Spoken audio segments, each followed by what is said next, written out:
know you're about to drop off there.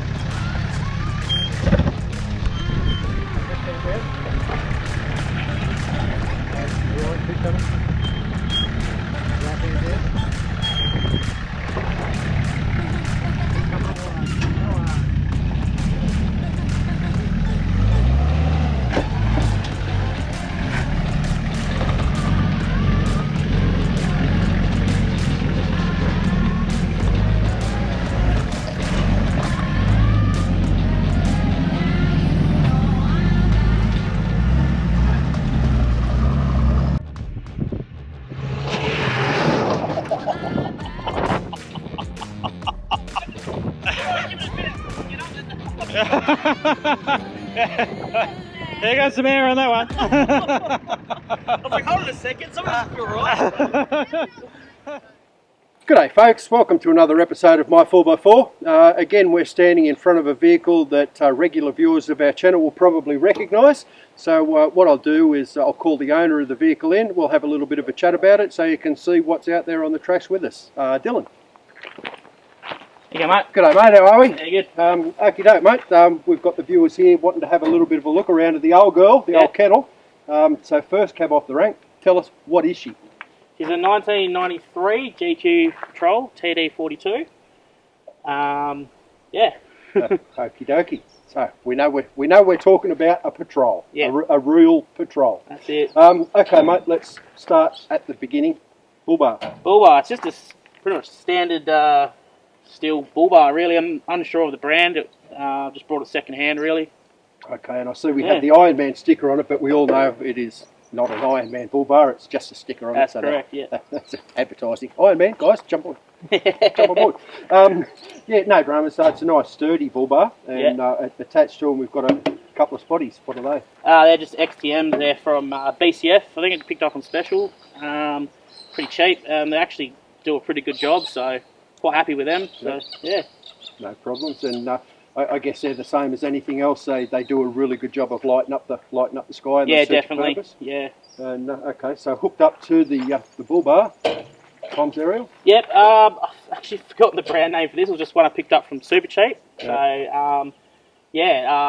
So that again looks like a 6. Yeah, I think so. Yeah. It does the job. It actually picks up quite well. So no problemos whatsoever. And we haven't got any bash plates under the front now, of course. No bash plates, no. Okay, well, while we're at the front, we'll probably go a little bit out of order. Let's have a look at what's happening underneath here. We'll have a little bit of a quick chat about your suspension. Yep. And other bar work that you've got happening. Yep, so suspension, I've got 4-inch Ironman coils. On the rear, it's got constant loads. So I've got 6-inch foam cell pro shocks for Ironman as well. Yep. Also got Ironman adjustable panhard rods in there as well, upgraded to that. And got a Tough Dog extra heavy duty steering dampener, so return to centre. So basically anything over 4-inch lift and big tyres is pretty much, I find that that's what it's meant for, really. It just keeps it a bit straighter on the road and better off road, I find it. I was going to say it's almost a necessity to keep these things going in a relatively straight line, because they don't like to go in a straight line at the best of times. No, that's it. Yep, no problems. Okay, and we've got the stone protector across the bonnet. Yeah. That looks relatively new, mate. Yeah, it is. Probably 3 months old, I'd say, something like that. Yeah. Haven't noticed any wind noise, rattly noise? No, it's actually not too bad. Yeah. Okay, and well, I don't know whether it's done its job or not. I don't know whether it's done its job or not. It's a bit of a look thing as well. I like the look of it too. So no, it's more for aesthetics than anything else. Yeah. Okie doke. So I can't help but noticing while we're standing at the front. Okay, and it's a really good thing. Everybody that follows our channel will know that you're one of our crew members here. But you've also got Ronnie's Four Wheeling Australia sticker across the top. So in my opinion, it's really good to show that we actually support all of the other content creators over here, particularly the local ones in Western Australia.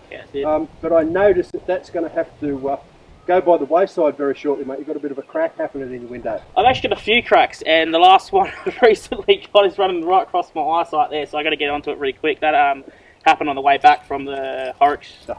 Horrocks trip, yeah. Yeah, Well, it was about 46 degrees it started getting to, and I must have had a small chip on the corner, and it just, I was actually watching it crack as I was driving. Yeah, so. well, truth be told, the outside temperature, the hottest that I noticed it got on my instrumentation was 48 degrees outside. There you go. It was seriously hot. Yeah, and there's no aircon at the moment in this, so yeah, that was fun. Okay, 48 outside, 148 inside. Pretty much. You've got no air conditioning in this girl. It was seriously hot, so that means inside your vehicle had to be well north of 50 degrees. Now, we do have some followers of this channel from the US and obviously other countries in the world, so we're talking Celsius here. So if you wanted to equate that to your Fahrenheit measurements, 36.5, if I'm not mistaken, is 100 degrees. So we're talking 48 degrees, so we're talking north of 120 to 125 degrees ambient external temperature, which is seriously hot. Seriously hot. So like that must have been absolutely murderous inside the cab of the truck. Yeah, after that I've definitely realised I'm going to get onto that next, so I need to get the aircon done in that. Yeah. That would be the next one. But hey, on the bright side, it's a little bit of a sauna of me and you jump in there with my that's it. No problem. Okay, well what we'll do is we've sort of finished off what's happening at the front. We might pop around to the side and have a look and see what's going on there. Okay, so here we are at the side of your vehicle. There's a couple of mods that I can see that you've got on here. Yep. First cab off the rank, snorkel. Yeah, Safari snorkel. I actually picked this up free, so I didn't pay a cent for it. You can't get so any I more couldn't complain budget about that. So, and I've just added the an Ironman 4x4 head on it because the head was a bit destroyed. So no problems at all. Does its job. So Okie doke. Now the next couple of mods that I'm going to ask you, the first one I'm not even going to ask you. I'm going to point through to myself. I think for anyone with any four-wheel drive vehicle, we all know we drive in a lot of dust. One of the best mods you can actually make is the hole in the side of your vehicle, because when you're driving along the track, what happens is the breeze goes through here and blows all of the dust out through your doors. So like that's a really, I know you're probably modest to put that in there yourself, but that's a top-notch modification, mate, so well done to you there. But anyway, serious now. Okay, your flares. Yep. They look like they've been fabricated. Yeah, well these are actually, believe it or not, from Bunnings. It's actually garden edging. Okay, so Bunnings being a local hardware store here in Australia, and it's garden edging. Yep, it is. Actually had Ben, his hobby, Creative Customs. He basically gave it to him, and I was like, told him what I wanted done, and he pretty much not only just sort of helped me put them all on correctly and make it look nice, he even sort of shaped it out a bit to make it look a little bit neater, so they're not just a big square sort of thing hanging out the side. Yeah, so it's not a square piece of garden plastic. Yeah. It actually almost looks like it's meant to be there. Yeah, he's done a really good job on it. Yeah. Very, very good. Okay, wheels and tyres, mate. Wheels and tyres. These are probably only 3 days old. They're 35 by 12.5 15s. And yeah, they're Terramaxes, mud terrains. They're basically like a sort of a budget, cheap tyre as well. I paid for them for a pretty good price. So far, they've seemed pretty good. A lot better than we had on them before. The ones I had before were well over over dead, pretty much. It's like anything else. Okay, it's probably not one of the bigger brands out there in the market, but you don't know unless you try them. You got them for the right price. You put them on. You give them a go. If they're no good, you know better next time when you need to change the tyres. What made me draw more to it as well, this actual brand, is I did see Four Drive Action's done a test with the all-terrain ones and to go up to Cape York, and yeah, it's on YouTube as well, and I watched that, and they had good reviews about it. So okay. Yeah. Well, I've got to admit, I know nothing about them. I have heard the name, but it's fairly new. Yeah. I've actually never heard of it before that either. But yeah, I've just seen that, and I thought, I might give them a go. No problems. I noticed you've got some serious offset happening on your rims. So what sort of offset you got? Negative 44. Yeah. Okay, so we kind of squat that stance out a little bit. Yeah, just stance out, brings it out a bit further, and Oh, in all honesty, I like the look of it. It's more for the look than anything Yeah. else. I was going to say, it doesn't look like you're going to have any trouble with clearance underneath the No, gear. I mean, a lot of people do sort of bag them out with the negative 44s, with wheel bearings and stuff, but if you keep on top of it, tighten them, I mean, it's not hard to change a wheel bearing, really, you know. So. I was going to say, it's like anything else. Regular maintenance on any exactly vehicle is going to see you right. Yeah. Okay, so we move down here just a little bit. Yep. Side steps, mate. Yep. Yep. I brought these second hand off a mate as well. When he was done with them, I'm not sure of the brand, but yeah, they're just steel side steps. Almost like a rock slide in a way, sort of a little bit.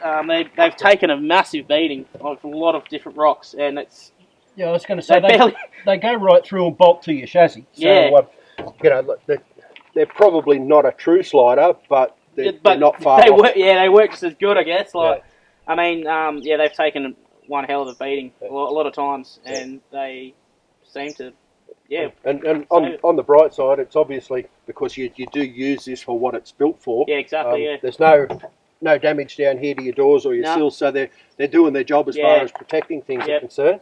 Okie dokie. So again, what we'll do is we'll start with your awning up the top. Yep, that's once again an XDM. That's also from BCF. Well, that's what the brand's from, but I actually purchased that once again second hand.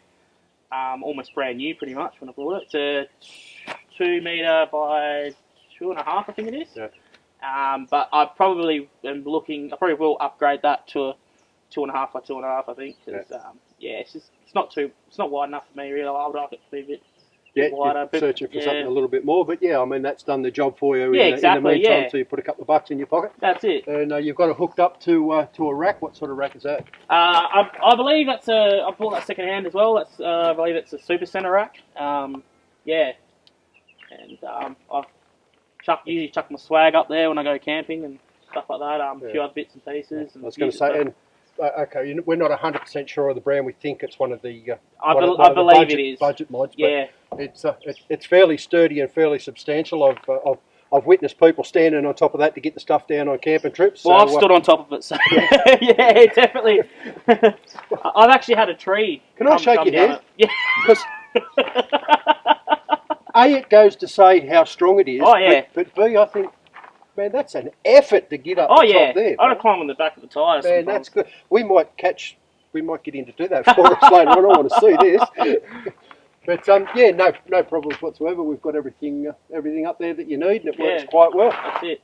Okie dokie. We will take a shot out the back, and we'll have a look and see what's going on down there. Cool.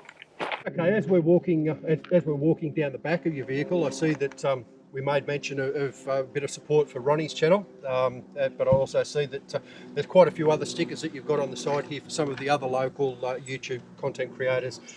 Dusty Roads, Australian, Western Four-Wheel Driver, obviously a couple of other bits and pieces, and pretty much we like to support all of the content creators that we've got there. We don't look upon them as going, they're in opposition to what we do just because we're all doing something similar. We like to think that we support all of those, as I'm sure 99% of those guys support all of our other content creators. So I think 2 thumbs up on that one. Right, well done. Okay, so we're standing at the back of your vehicle. Okay, so let's start at the bottom. Yep. Steel rear bar. Yeah, it is. I came across this basically on Marketplace. I was in the market looking for a rear bar, and I come across this one, and it's basically exactly what I was after. I've always sort of thought about how I wanted one to look if I ever had one made, but don't have that sort of money, so I come across that, and I pretty much jumped straight onto it. Mate, absolutely. Yeah. If you can get what you're looking for at the right price. Pretty much exactly what I was after. I just like the style of it as well. Yeah. She's got the twin.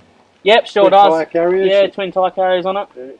And I see on the back here, not a lot of people tend to carry them around, which is a shame, but it's starting to get more and more popular. The garbage bag. Yeah, that's it. Cheap Ridge Rider garbage bag, but it's like anything else, and I don't want to beat a dead horse. I know a lot of people jump up and down about it, but it's so true. If you see rubbish out there when you've stopped, pick it up, throw it in your bag if you're carrying one of these. 100%. If you take rubbish in with you, you can sure as hell take it out with you. Let's keep these tracks as clean as we can possibly keep them so they'll stay open for us. But anyway, that's by the by. Do you want to... Another thing I add too, sorry? like, with the bin bags as well, you know, like, if you can afford a four-wheel drive, you can afford a bin bag. That's what I always look at, you know what I mean? Yeah, 100%. They cost almost nothing. Nothing, yeah. But, okay, do you want to swing these wheels out of the way? Yeah, and we'll have a look at the back? Yep.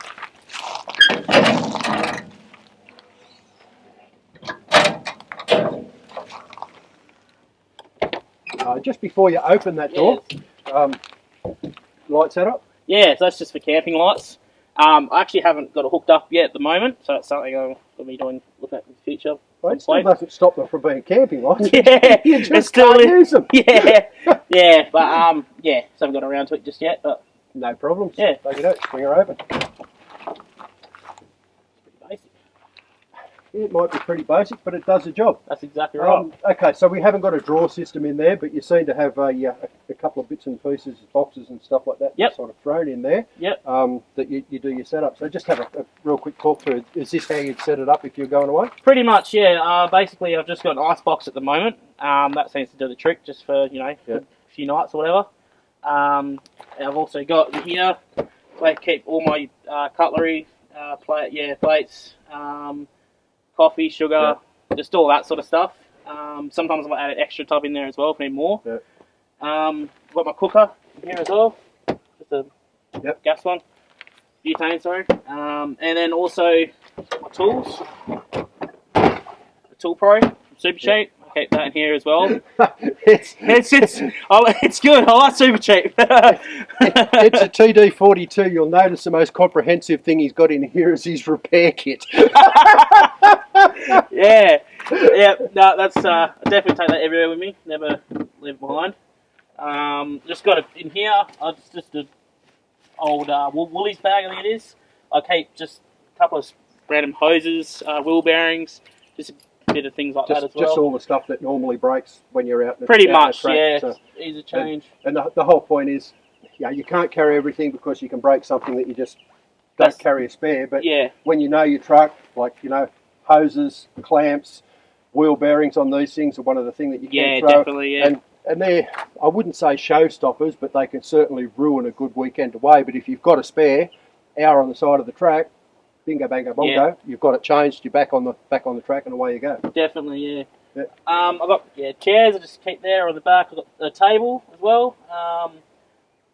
Got my compressor here as well. Tyres.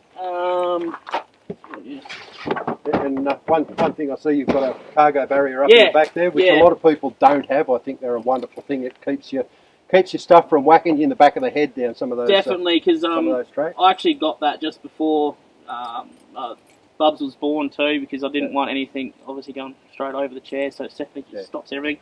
And you can, if I want to stack on top of this, if we go away, like say just anything else, you can stack it right up, so it's good.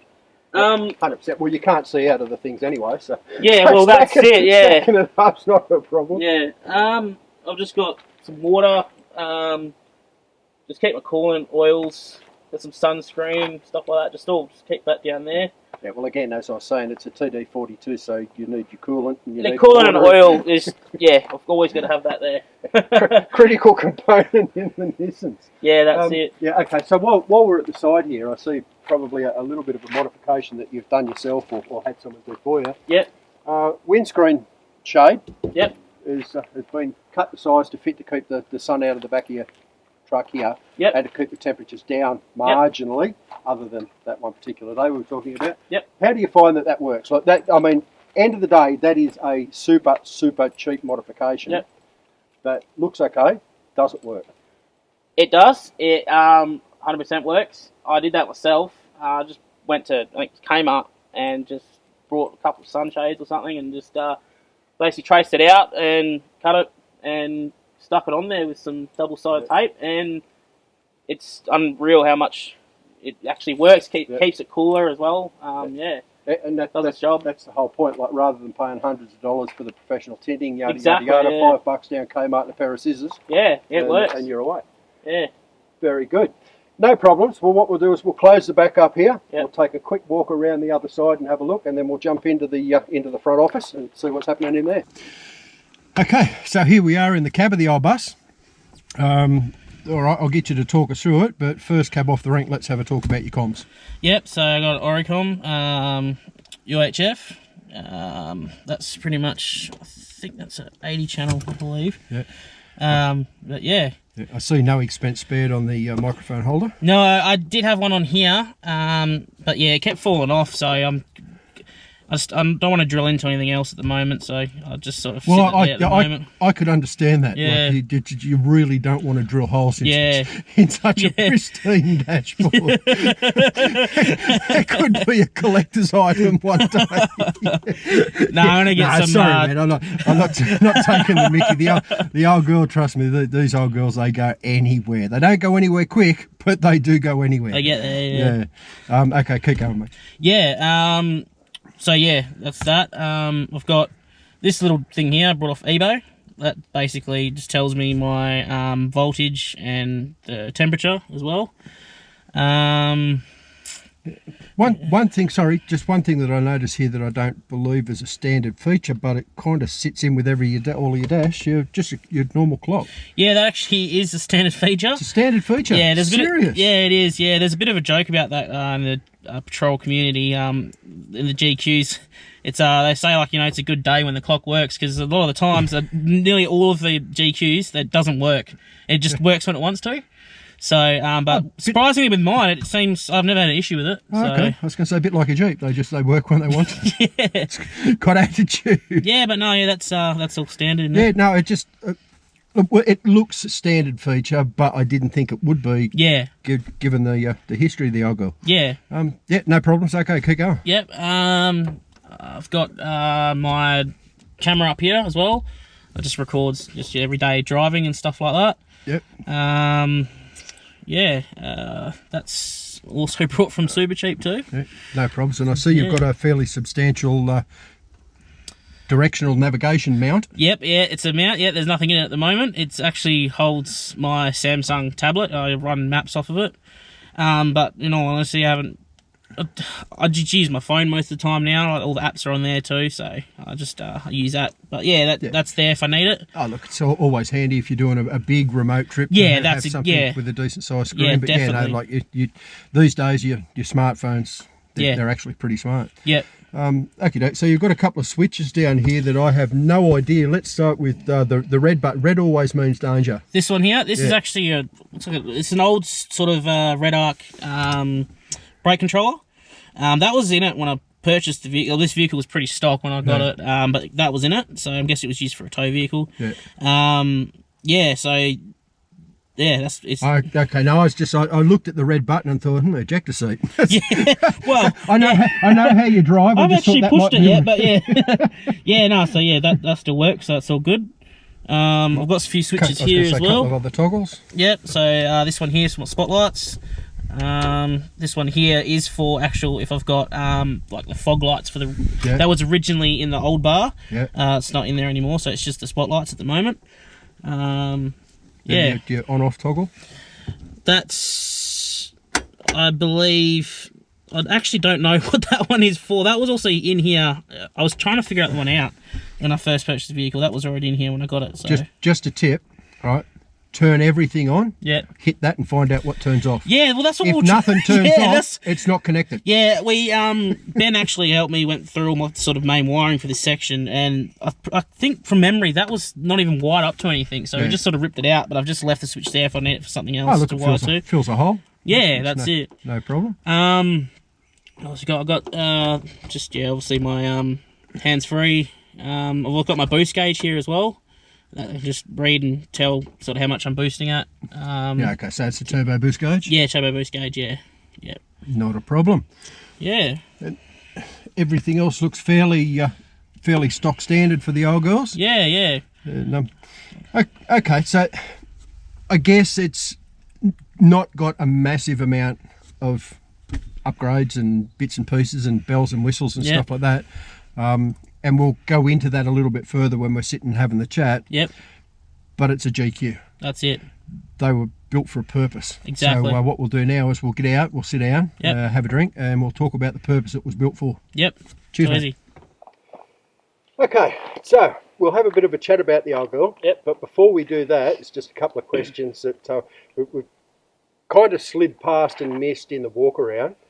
You were saying steering wheel.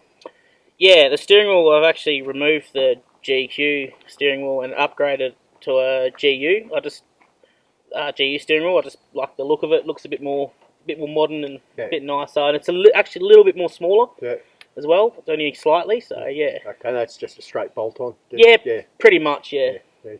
And one other thing, fuel economy in this. I'm not going to put you on the spot and say exactly what is the fuel economy. It's surprisingly good on the big trip that we did together. Yeah, definitely. But the fuel tank that you've got in it, have you just got the normal fuel tanks in it or what? No, it's actually an aftermarket fuel tank. It's about 150 litre fuel tank, I believe it is. Oh, okay, so that gives you that 100-kilometre range. Yeah.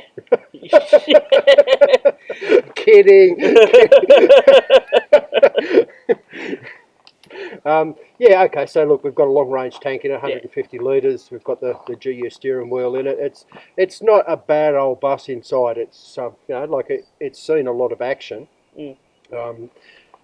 Again, viewers of the channel will notice that if there's an obstacle that needs to have a test dummy go into the obstacle rather than walking it if it's muddy or water, we send Dylan, usually. Yep.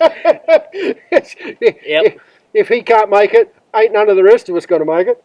But look, in all seriousness, how does the old girl run? And more's the point, these GQs have got a reputation of overheating big time. And I know the answer to this question. Do you have troubles with the overheating? Actually, with this one, don't think I've ever had an issue with it overheating. The only thing that's, well, obviously on the way back from the big trip, it was very hot, and I was actually quite surprised. That's what I thought was going to have issues. Yeah. And it just got a little bit hotter, but that was it. Yeah. It didn't overheat. Yeah. That's what I was alluding to. On that day, I mean, okay, you haven't got all the bells and whistles with the gauges. My vehicle usually sets about 92 degrees. Yeah. Engine coolant temperature. Yeah. That day it was running anywhere between 105 and 108. Yeah, I believe which that, is still in the acceptable operating range. I drive a Jeep, guys. That's actually quite cool. And this thing just kept on keeping on as well. Kept going. Didn't overheat. Needle got just marginally over half. Yep. And I think that comes down to the point where you've done no crazy modifications. Like we haven't jumped in under your bonnet to have a look because she's a pretty much stock standard TD42. Yeah, well, besides obviously the turbo, and just I've got an intercooler on it, but I mean, besides that. Okay. So you've got the pretty much standard TD42. You've got the turbo on it. You're not running crazy boost. You haven't tried to get max power out of the old girl. So it's, like I say, it doesn't go anywhere fast, but it goes anywhere. Exactly, which is a really good thing. And I think that's probably a lot of things that people tend to overlook. They go, oh, okay, the old TD42s, they run hot because people run massive boosts out of turbos and they do all the bells and whistles to get power out of the engine. They're not built for power. Same as the reputations that Jeeps have.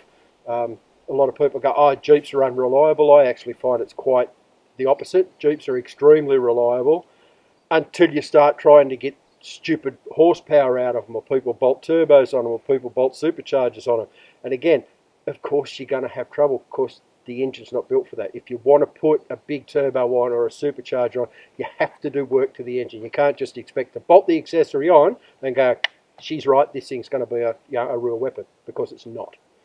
That's when reliability goes down the hill. Okay, and again, for the folks, what is this old capable girl's biggest forte? Like sand, rocks, hills, what do you reckon it performs best on? Best on? Yeah.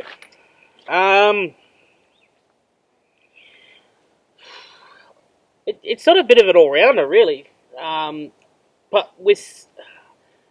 I don't know what would be best on, but I'd say maybe... I wouldn't say worse, but something its downfall would have to be probably sand up the hills. Yeah, well, part of the reason behind my question to that, again, we come to some really, really soft sand on that Horrocks trip. Yeah. And I was surprised. I thought, big heavy bus, not a lot of power, we're going to struggle. Not once did you need recovery. Okay, Actually, so some it's of true, the yeah. times, some of the times you had to have a couple of goes at things, but not once did you need a recovery. Not once did you not get where we needed to go. Yeah, that is true, actually. So I was quite surprised at that, because I know this thing, like hills and ruts and rocks and stuff, it just absolutely eats it up. But yeah, again, that's just for the folks at home that's watching it. Really, really surprised. Went surprisingly well in sand. Yeah. And again, on that real soft sand, if you're going to have a problem with heating, that was going to be it, because we went through a section there of probably, I don't know, must have been only about 1.5 kilometres, maybe 2 kilometres. Yeah. But it took a considerable amount of time getting there, and I know full well that I was up towards the rev limiter in mind, definitely. getting through that sand, because she was pretty soft. It was serious. And the old girl went through it. Anyway, look, on the flip side of that, we talk. What's your favourite mod on it? Favourite mod? Alright, favourite mod, I'd have to say it would have been the turbo that I put on it. Only reason for that is because without the turbo, I mean, it's so capable in that, but just on the road, just trying to overtake, up hills, it's just an absolute slug, like without a turbo on it. So just adding that little bit extra on it, it just helps it so much better. Yeah, definitely. I have to say it's probably one of my favourite ones. Yeah, no problems. And again, there's a lot of budget mods that you've got on this, and there's a couple of mods that aren't necessarily so budget, like i.e. the suspension. Yeah, that's that's a long way from budget. That's pretty good quality suspension. Even though you did get a good deal on it. Yep. What, if anything, have you got on this old girl as a budget mod that you've gone, I really regret taking the cheaper option on this one? Is there anything? Look, I don't know really. Probably not. Yeah.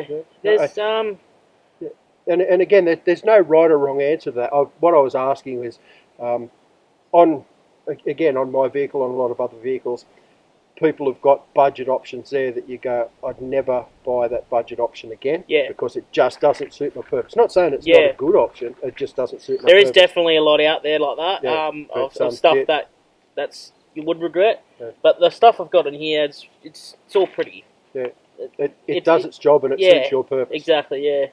And again, I think that's really important. I know we talk about budget options a lot on our channel, because really that's more what we're about. We're not sort of building up going, hey, this budget's better than anything else. They're not. But we're not necessarily about the, $50,000 truck with $70,000 worth of bloody upgrades on it. Yeah. We look at more, this is a budget vehicle, and we have budget options put on it, so guys that haven't got a lot of money can put bits and pieces on it that will do the job. It satisfies their need, and it allows you to get out and enjoy the Australian outback. You can get out on the tracks, you can go for a drive, you go away for weekends, and you can really be a part of it. Yeah. And it doesn't exclude you from doing that simply because you haven't got a lazy 10 grand around, so you can throw some bits and pieces on your truck. That's what it's all about. It's just, about getting out in the bush, wherever you want to go, really. That's what it's about. Absolutely, 100%. Okay, so look, we'll wind it up there. Thank you very much for bringing your truck out and showing us and showing the people. No worries. Really appreciate that, and I've got to say, you've been with our crew now for a number of months. Yep. And it's been an absolute blast. Yeah, definitely. We've taken the mickey out of each other so much. No, it's good. But at least it's not a Toyota. Thanks, Dylan. No worries, guys. Thanks very much. We'll see you again on the next episode.